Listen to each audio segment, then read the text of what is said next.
le meilleur pour cet enfant, belle vie pour cet enfant.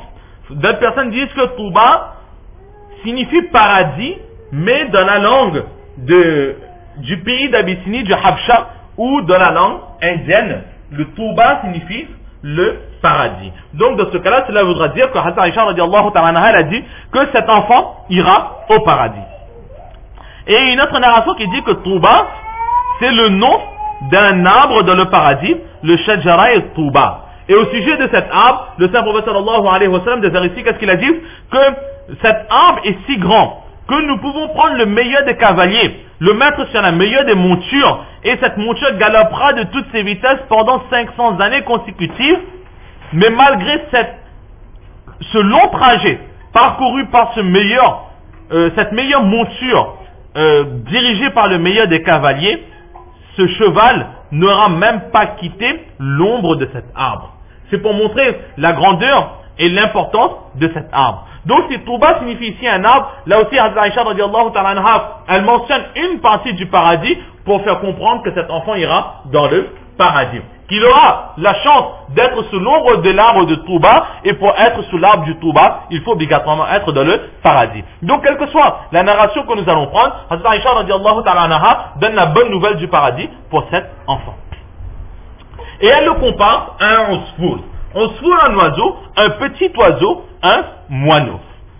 Et elle l'a comparé à un moineau parce que exactement comme ce petit moineau qui est innocent, qui est pur de toute faute, comparé aux autres volatiles, aux aigles, aux pigeons, ou bien aux poulets, ou quel que soit le volatile que nous avons, le faucon, etc., l'oiseau le plus innocent que l'on peut trouver, c'est tout simplement les petits moineaux. Lorsque l'on va ensemble, ils sont en train de picorer, ils sont en train de faire leur bruit, comme c'est beau, au petit matin et avant de se coucher. Lorsqu'ils ont faim, ces petites voix qu'elles ont remplies d'innocence, alors là aussi elle compare cet enfant à ce moineau, car lui aussi, il est innocent, il est décédé, mais il n'avait aucun péché. Étant donné qu'il n'était pas pubère, donc il n'était pas encore amené à accomplir les obligations du musulman, il est décédé pur de tous ses péchés.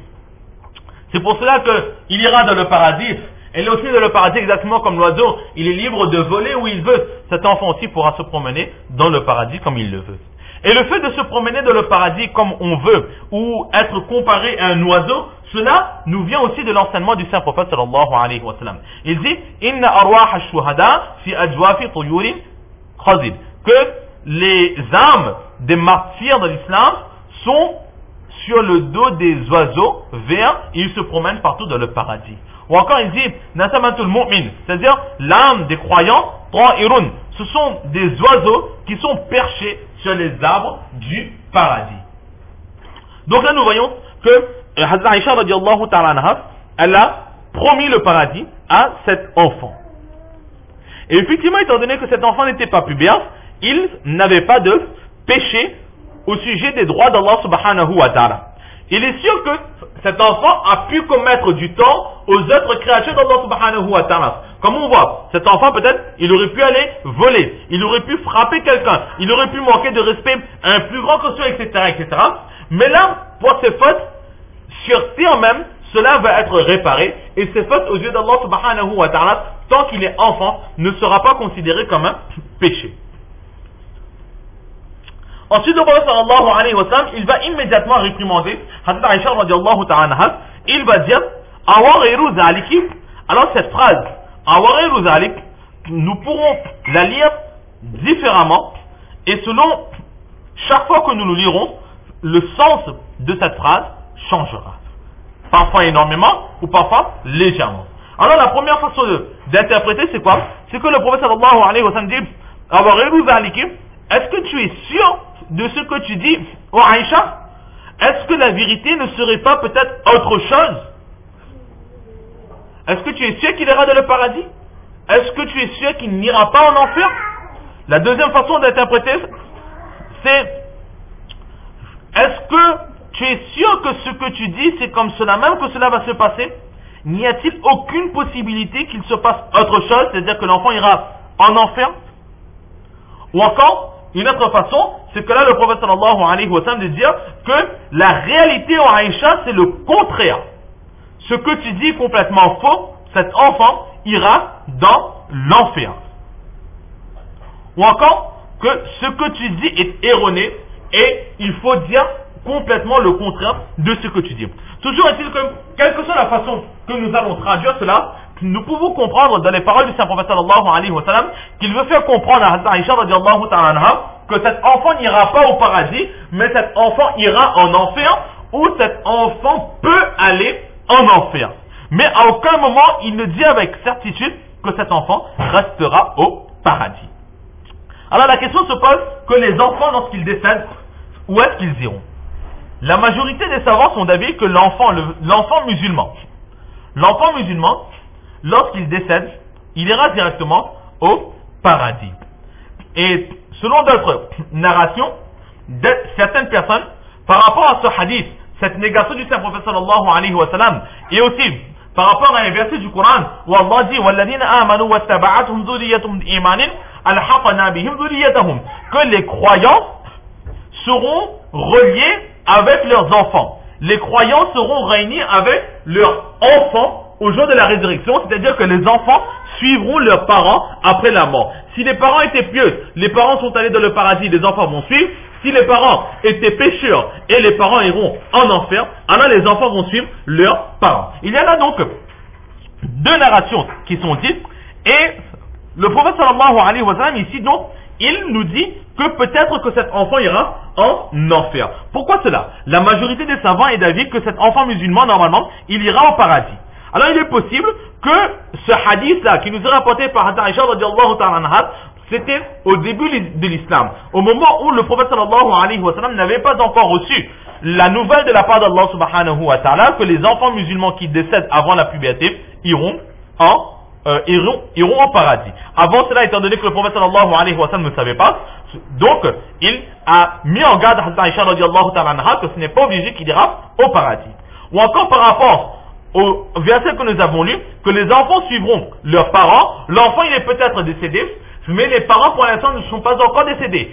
Et personne ne peut dire avec certitude si leurs parents iront au paradis ou en enfer. Étant donné que le verset du Coran dit que cet enfant va suivre les parents, on ne peut affirmer qu'ils seront au paradis ou bien en enfer. Mais l'avis le plus apprécié, c'est qu'ici le prophète sallallahu alayhi wa sallam ne veut pas parler de la destination finale de l'enfant, mais il veut simplement mettre en garde Hazrat Aïcha radiallahu ta'ala anha.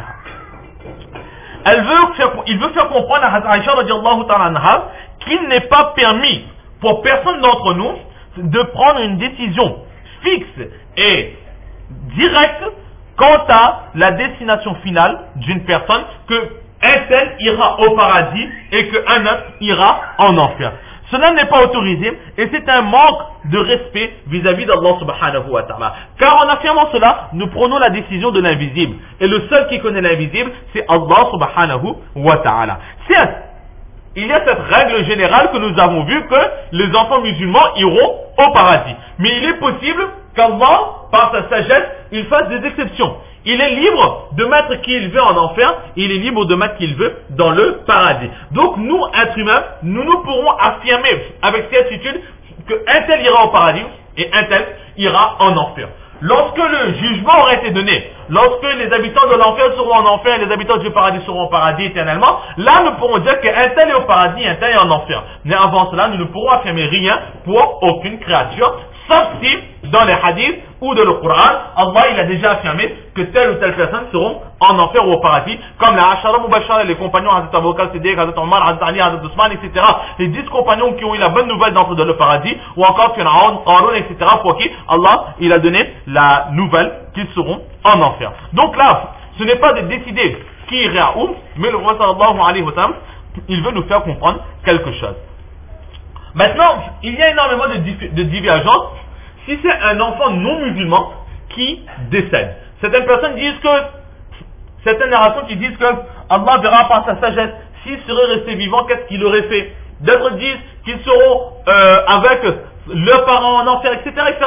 Beaucoup de divergences cela ne nous intéresse pas. La meilleure des choses est tout simplement de rester silencieux. Allah seul sait qui ira au paradis et qui ira en enfer. Ce n'est pas parce que nous avons dit, ou ce n'est pas parce que les meilleurs savants de cette terre ont dit, que cela va forcément se réaliser. Comme dans le chapitre du Iman, nous avons vu que pour être croyant, il faut absolument certains points.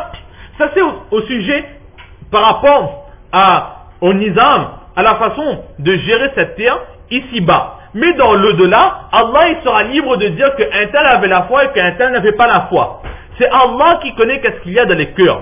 Très souvent, certaines personnes qui disent que une telle personne croyait en Allah subhanahu wa ta'ala, mais nous n'avons, lorsque nous sommes allés l'inviter pour aller les paroles, elle nous a dit qu'elle croit en Allah subhanahu wa ta'ala, au prophète, mais pour l'instant elle n'est pas encore prête, etc., etc. Ensuite elle est décédée. Alors souvent certaines personnes sont tracassées. Qu'est-ce qui va arriver à cette personne? Alors au sujet des textes que nous avons, nous pourrons dire qu'un tel est musulman ou un tel n'est pas musulman. On devra dire cela pour voir ce que l'on peut faire le janaza ou bien non. Mais maintenant dans la réalité, est-ce que cette personne ira au paradis ou bien ira en enfer? Allah seul le sait. Nous ne pourrons affirmer rien tant que Allah n'aura pas pris la décision quant à la finalité de cette personne.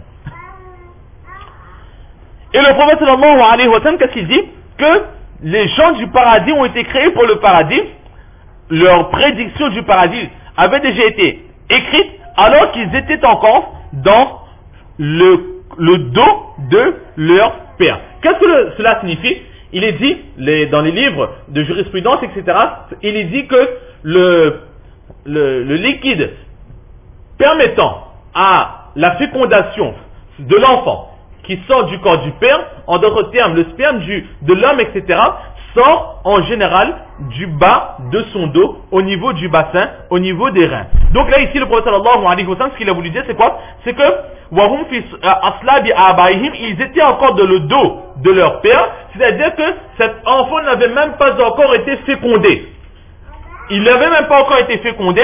La tombe qui allait être utilisée pour la fécondation de cet enfant était toujours dans le corps de son père, et là, il était déjà, sa destinée avait déjà été écrite par Allah subhanahu wa ta'ala.